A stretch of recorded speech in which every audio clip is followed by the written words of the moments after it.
This is Carspiracy. My name is Danny. I am one half of Idiots versus Idiots. The podcast, well, I guess it should say used to exist, doesn't exist anymore. The big man and I had a falling out, and I've taken over the channel, and it's all cars from here, baby. So the first thing I want to talk about is this Netflix show called Driven to Survive, or something like that. Let me look up the real name, but it's this F1 show. And as you guys know, Idiots vs. Idiots is based out of the lovely city of Austin, Texas, currently overrun with Californians and New Yorkers and Chicagoans. I don't know what you call people from Chicago, but you call them gross. That's what I call them anyway. It's called Drive to Survive, and season 3 is coming out. And so I thought I would talk about it. It's about F1, and like I said, Idiots vs. Idiots is based out of Austin, the only city in the United States that has an F1 track. I'm a red-blooded American. I piss red, white, and blue. My urologist says that it's kidney issues, but he's Canadian. Who cares what he thinks? I love this show, but I'm an American, and so I don't care about things like soccer and F1 and the royal family because since 1776, we don't care about that. And also, just throwing this out there, if a sport doesn't involve somebody getting traumatic brain injury that is permanent or CTE or they're not getting a lung caved in or something, I'm not interested. Motorsports, and I'm a little divergent in this regard, I'm not that interested in NASCAR. I like vroom vroom, I like a lot of noise, and F1 is a lot of high-minded rhetoric and fancy people with yachts, and they go to Monaco, and that's a tax shelter, so I do guess God bless Monaco, because, it's a tax shelter, but or a tax haven, rather. But here's why I actually like the show. Now, I don't think open-wheel racing, to me, is interesting. The only real motorsports I'm like sincerely interested in are rally, and I don't pay attention to it. Motocross, don't pay attention to it. I love the Australian V8 Supercar series because those sedans look like things that I could go and buy at a car dealership. So I don't really care about NASCAR. I think drift is cool, but I'm just not going to spend time watching people go drifty, slidey in a circle for more than 10 or 15 minutes unless it's like, here's a guy doing 100-mile-an-hour reverse entry. I think open-wheel racing is not interesting to me, and there's something about that bourgeois kind of high-minded. It feels too European. It feels too sophisticated. It feels like a guy who speaks French and English and German. It's like, hey, guy, pick a lane, pick a language, speak one thing. But the reason I like it is the characters. These are all basically playboys, right, with one or two exceptions. It's just such I think part of it is because I'm removed from it and I don't watch F1, it's all new to me, right? I don't know what happened in the last season of F1 because I don't care. Oh my goodness. Like I get that it's not an easy thing and people aspire to and dream to. There's nothing wrong with that. It just means I don't care for it. But the reason I wanted to talk about the show is if you're like me, you're an automotive enthusiast, you're a car nerd, you're a gearhead, whatever, and like me as an American, you're like, F1 is dumb, and that's why, by the way, that's why Austin has the F1 track, because Austin is we hate being American and in Texas, but of course we want to take advantage of all the things that Texas offers you, the low taxes, the immense availability of raw land, and the general middle finger F you to doing things the proper way. But that is why the show is interesting. Or that's why Austin has the F1 track, because they hate being American and they hate being in the middle of Texas. They'd be much happier living in if Austin was in California, it makes a lot more sense. That's neither here nor there, though. The show is interesting to me because of the characters. And listen, in the background, it's about cars, right? And it's about mechanics. And what no one can take away from the F1 driver is that they are drivers. And now, I don't care for the motorsport, but I do think people who have the skill to drive like that are super interesting and very impressive. And listen, I'm also a guy who doesn't fit into the stereotype, despite my perennial tan. Like, I'm a red-blooded American. I don't care about football. I don't care about basketball. I don't care about baseball. So and that's the thing, is like, I started this podcast because I'm a car guy. I live and breathe cars. And so this show, my friends, it is so well shot. It is so interesting to follow the racers. And listen, I don't care what the heck is going on. I watched both seasons of the show. Never once did I go, oh my goodness, I should watch the F1 match or race. I don't know. I'm assuming it's called a match because it's Europeans. And again, listen, there's something generally I harbor disdain for that whole scene, but I thought it was a fun show, and I wanted to talk to an audience of people and say, hey, if you like cars, this is way more interesting than that show called The Crew, which is like supposed to be about NASCAR, but it's basically about an office. Everything is just The Office now, but let's talk about cars, bro. So this is interesting. A little backstory. So up on your screen right now, what you're looking at is the Honda Ridgeline HPD. Now, if you've watched Hawaii Five-0, the remake, the reboot, you know what HPD stands for, Honolulu Police Department. It's the Honolulu Police Department edition Ridgeline, rather. I was in a car with a buddy of mine who owns a car dealership, very successful guy, can't spell. But hey, this is America. He's an immigrant. You can come here. You can be successful. God bless America and all that jazz. So we're driving around in a car dealership, and it's after hours, and we're in his Durango SRT. This is a guy, by the way, who's had countless Power Stroke Super Duties. He's had a couple of V10 Super Duties. He's had a handful of Ram Cummins vehicles. Like, he's had all of the big trucks, right? From all the automakers, with the exception of like the Nissan Cummins, which was garbage. This guy nearly trades in on the spot his Durango SRT when he sees this Ridgeline, the Honolulu Police Department edition, because he thinks it's so cool. And I go, hey, man, like, if I was the kind of person who worked a desk job, which do those even exist anymore, and, like, my big goal in life, or, like, my big, my reprieve was I leave my job. On the weekends, I drive out to my land out in Lampasas or wherever in Central Texas, and I go out and I ride my four-wheelers, or I ride my dirt bike or whatever, and that's that. And I work this job that it doesn't, like, fulfill me, but it pays a paycheck, and that's what I do. This Ridgeline makes a lot of sense. The first generation Ridgeline, it wasn't no good. It wasn't good. Didn't look good. I happen to know somebody who owned one, drove the ever-loving crap out of it. The guy's a Silverado now, but it was good. It was a good truck to him, right? Truck's a strong word. Minivan with a bed. But I do believe, and the Ridgeline signaled the coming era, and if you guys will notice on this, the redesign, on the HPD edition 2, you'll notice that there's the line, the infamous line.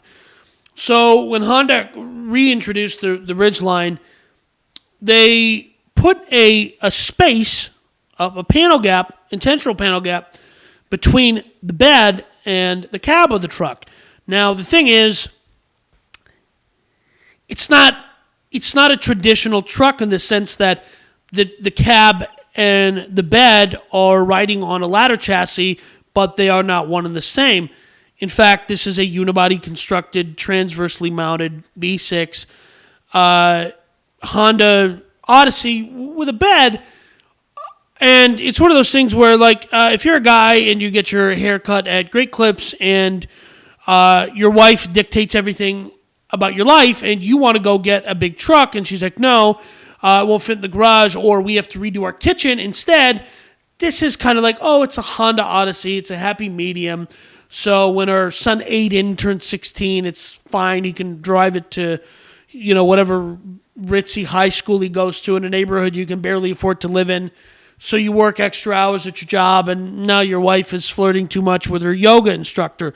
That's neither here nor there, but it signaled the beginning of a flood of vehicles, I think, which are already popular around the world. And before you start waving your flags and screaming, God bless America, and that's not a real truck, man. Remember that there's this picture right here of the Gipper. It's a Subaru Brat. Not only is it not American, it's called the Brat. It comes from an era when you could just bolt seats in the back of something and there wasn't a government agency to be like, nah, you can't do that. Nonetheless, Ford is coming out with a Maverick. And also, just for the goof, the Honda Ridgeline manufactured here in the US of A. Ford Maverick, on the other hand, hecho in Mexico. That means it's made in Mexico. So, interesting, okay. But I do think that it serves the market. I think the market right now, I think these mid-sized trucks, I think that the quarter-ton segment, these trucks are now huge. And they should be, as they should be. Okay, they're big. But they offer dumb engines, right? I mean, I think if you go the General Motors route, you can get a 6-cylinder. But Ford is already offering, I think it's 4-cylinder turbo diesel, which makes me sad. I mourn for my country. I mourn for my nation. It's over, but that's fine. So here's what I think, though.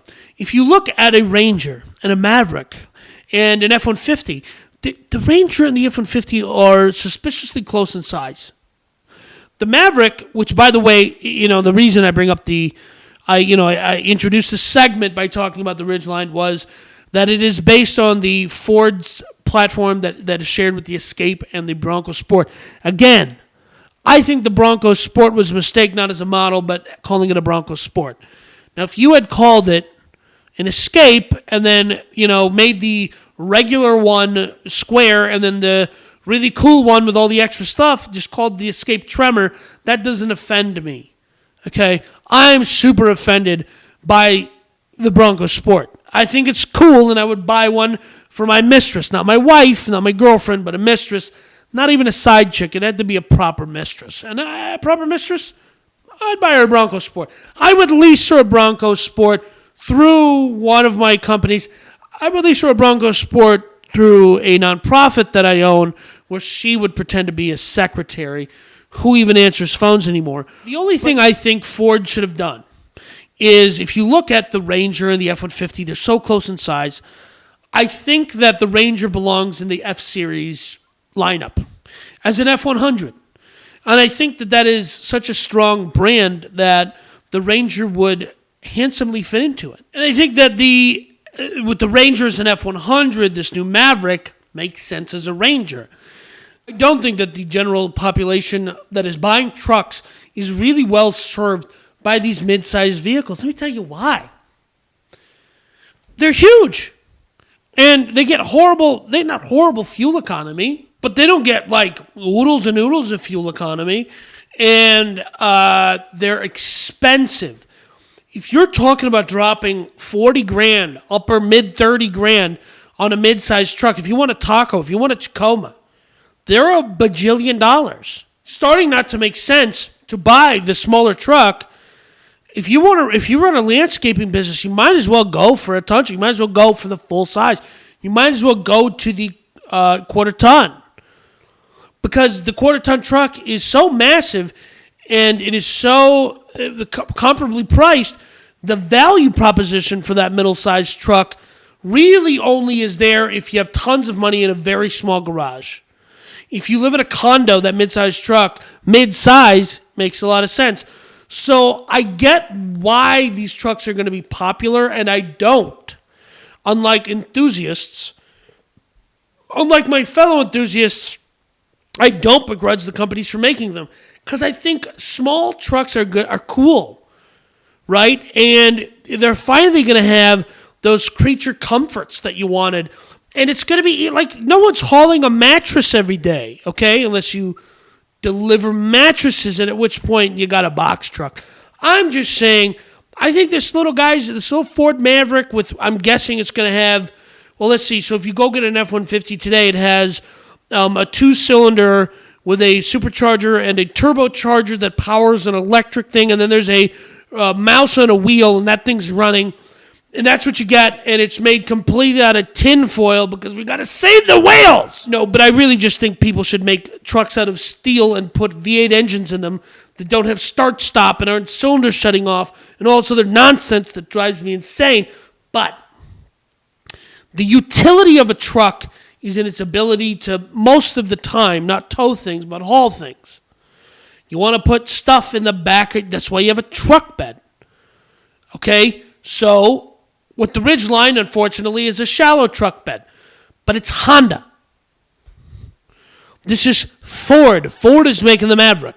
They have a better understanding of what this thing needs because they have a bigger audience as truck customers. So they have a better understanding overall, and that's good. Again, before Jeb hops in the chat and goes, that Honda's not a real truck put together with chopsticks. Okay, it's built in America. This Maverick, which I think they should just call the Ranger and make the existing Ranger an F-100, but no one ever listens to me, but I'm an automotive genius. I'm an automotive genius, and no one ever listens to me, and I'm entirely correct when I say the existing Ranger should be an F-100 because it's big. It's so big, and it's so expensive. And this Maverick thing should be called the Ranger. But I get how that could be complicated because the Ranger that we got in the United States is a global truck. That is a global platform. It's actually very old. It's like 6 years old. And they brought it to the United States because Ford hates America. I guess there's no other way to put it. I guess I don't know how to talk about it. Another company that hates another, I guess, a customizer, Stinger, recently got in trouble. Stinger, if you don't know, is this amazing company. By the way, I hate their logo, Stinger, the writing. It makes me sad on the inside. It looks like a signature of someone who I don't know what you're saying. You're saying, Danny, it's not Stinger, it's Singer. You're thinking of the Kia. Well, guess what? When your font is unreadable and it looks like a signature, it's hard to understand that it says Singer and not Stinger. By the way, I know it's Singer. If you're about to call me on it, catch me in the streets. Porsche has now asked Singer to take, the vehicle has now come off of their website. And this is beautiful. Like, I jumped too late onto this trend, onto the Safari trend. I did build a Safari car, and I would show you a picture, but it's gross, and I hate it. But the Safari car trend is not going anywhere. To me, this is the best, absolute best automotive customizing trend to become popular other than the neon underglow Honda Civic boosting DVD players era. And we currently live in the most abnormal of times that if someone actually had DVD players and VCRs, they're retro, and so they're worth more now. So if someone's buying a 92 Honda Civic and ripping off DVD players, let me know, especially if it's one of those DVD VCR combos. It's got to be worth at least $600-700 on eBay right now. Check out Gary V. He'll tell you all about how to make money with that. I'm joking. If you don't know how jokes work, you suck. But this thing is called the Singer ACS, the All-Terrain Competition.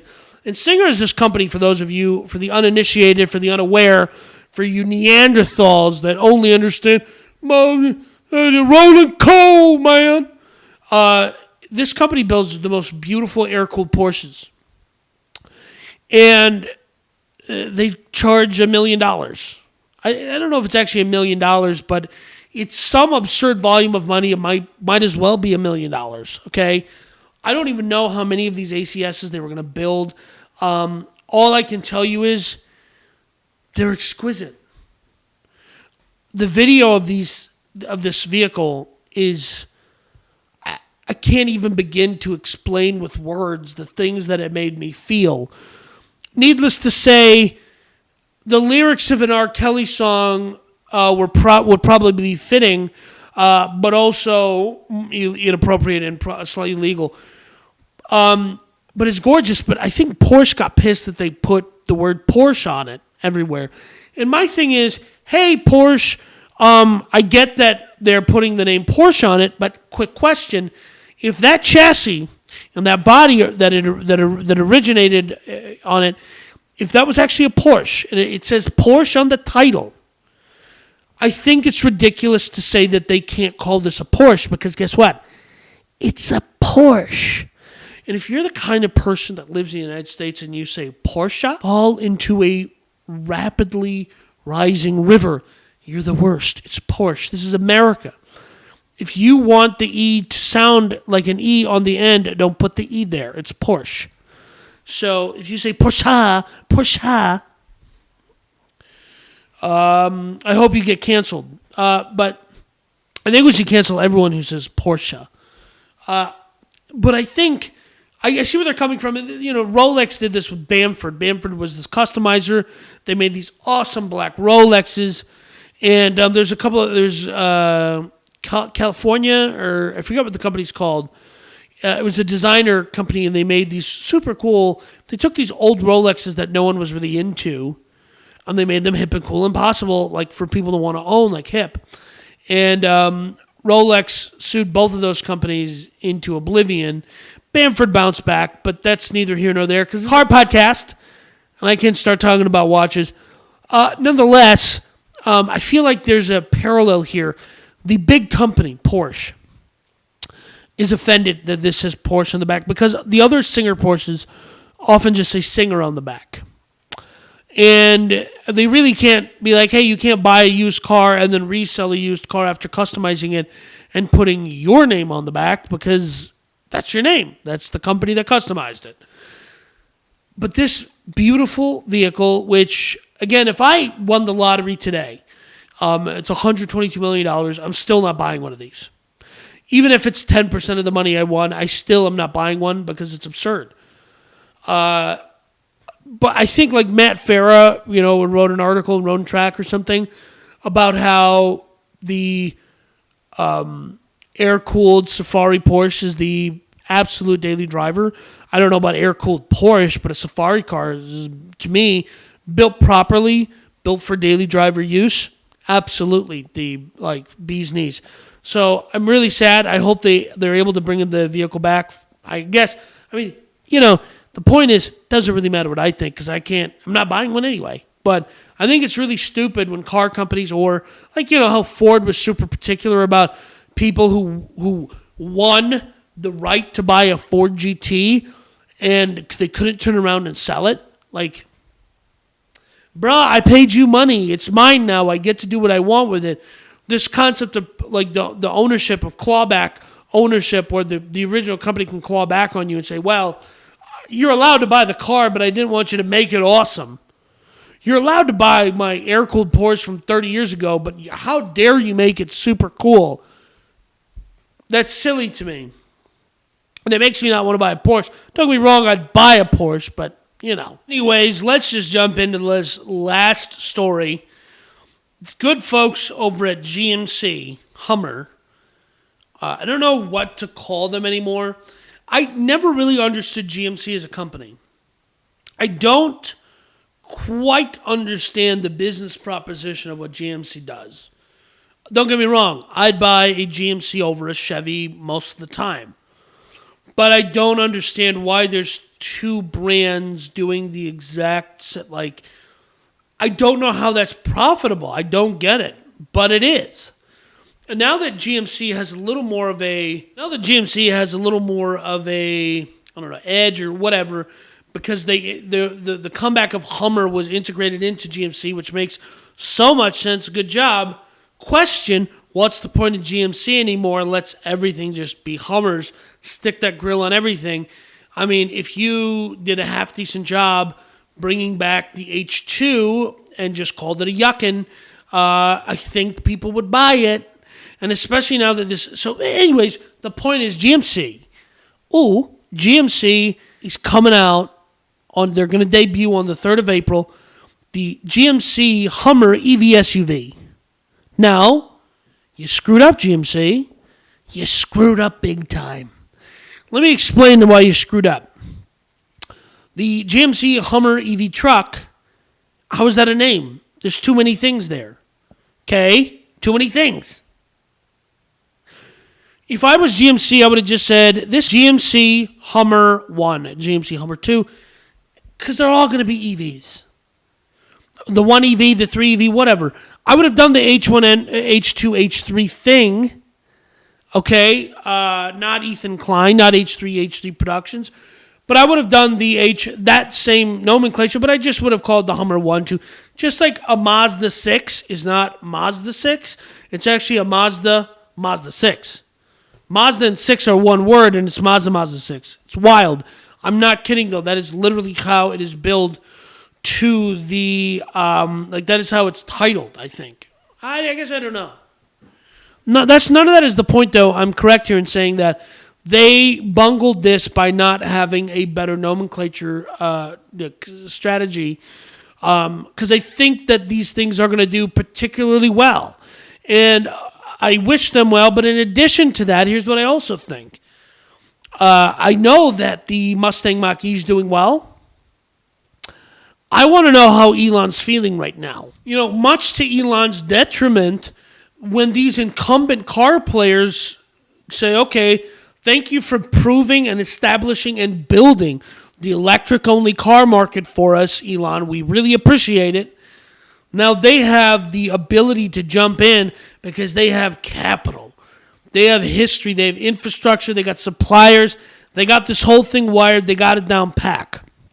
Now, I think it's really interesting for GMC and General Motors to continue debuting vehicles when they've yet to deliver, from what I understand, they've yet to deliver the Hummer EV truck. But I think it's. I mean, listen. It doesn't matter how many problems this vehicle has. It's going to be awesome. And I think it is fascinating that General Motors figured out how to turn this story around, because the story of Hummer was like this wanton American excess that was crushed. It was hoisted on its own petard, and it was crushed, and every mortgage broker lost their H2, and they had to commute on the subway or drive a friggin' Prius, right? And that was the history of it. But in reality, its comeback is as this thing that is probably just as bad for the planet as the H2, if not worse. But it's an electric car, and the public sentiment is that the electric car is better for the environment. That is not actually proven to be true. We don't know that yet because it's all powered by coal.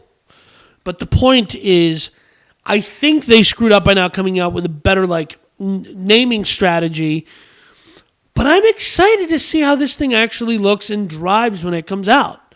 And like I said, much to the detriment of Elon, that Cybertruck better be quick, not fat, fat on the street. I better be able to buy one at a Tesla in Texas. Technically, they had a franchise problem. So what, Tesla Gallery? I don't know. They're not allowed to call them dealerships because, again, Tesla doesn't sell through the traditional dealer network. It set up its own retail stores and not doing the franchise model. A lot of states where they have a strong franchise lobby wanted to prevent that. And then I think, this as being the Idiots versus Idiots channel, and this is the Carspiracy show, maybe one day I'll jump into a dialogue about why the franchise system is silly. So with that all being said, this is Danny of Carspiracy, and at some point in time, I'm going to explain why this podcast is called Carspiracy. But until then, hold on to your butts.